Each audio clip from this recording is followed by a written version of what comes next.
disappointed by these GDP revisions. As a sterling bear, you'll be quite pleased about that? Yeah, we think that sterling is certainly about to lose its shine. We've seen that investors are currently holding very large long sterling positions, given that the data has been very strong recently. We think as going forward we could see some more disappointing data from the data.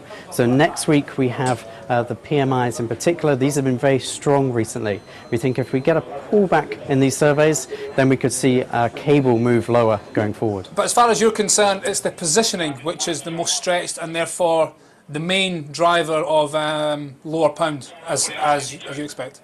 Yeah, we run quite comprehensive positioning analysis called BNP Paribas FX Positioning Analysis, and this indicates that sterling is currently the most crowded position in G10FX.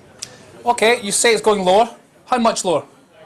We think we could see a move down to the low 150s, so around about the 153 area. And this will be a combination of sterling weakness, but also we think the US dollar has been oversold following last week's FOMC surprise. Well, that's quite a bold call in itself, but especially given that sterling's technical indicators, cable, they're looking extremely bright. The daily moving averages, the weekly moving averages, cable's above them all. Yeah, the technical indicators are quite mixed for sterling. You're right that we're trading above those moving averages. There's a medium-term bullish channel that cable's still trading in.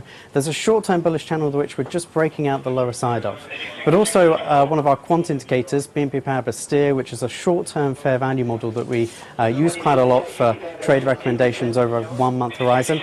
This indicates that sterling is currently very overbought, so very much in line with that positioning analysis, and indicates that we should get a move lower in sterling back towards those low 150s over the next couple of months. Oh, okay, over the next couple of months.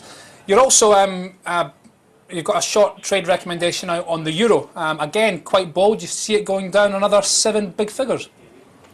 Yeah, we think that, again, the dollar is looking overbought against the euro. Also, we think the ECB is likely to remain very dovish and keep the door open to another LTRO payment. And we think that this is likely to keep the euro under pressure against the US dollar. Okay, down towards 128.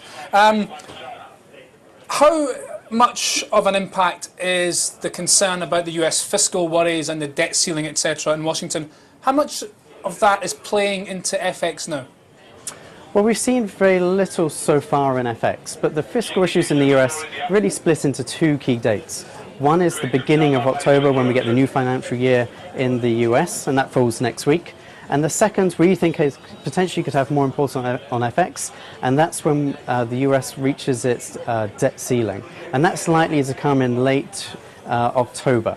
So we think there's still some time for the market to move to pricing in these tensions and the potential brinkmanship that you get in the US political circles.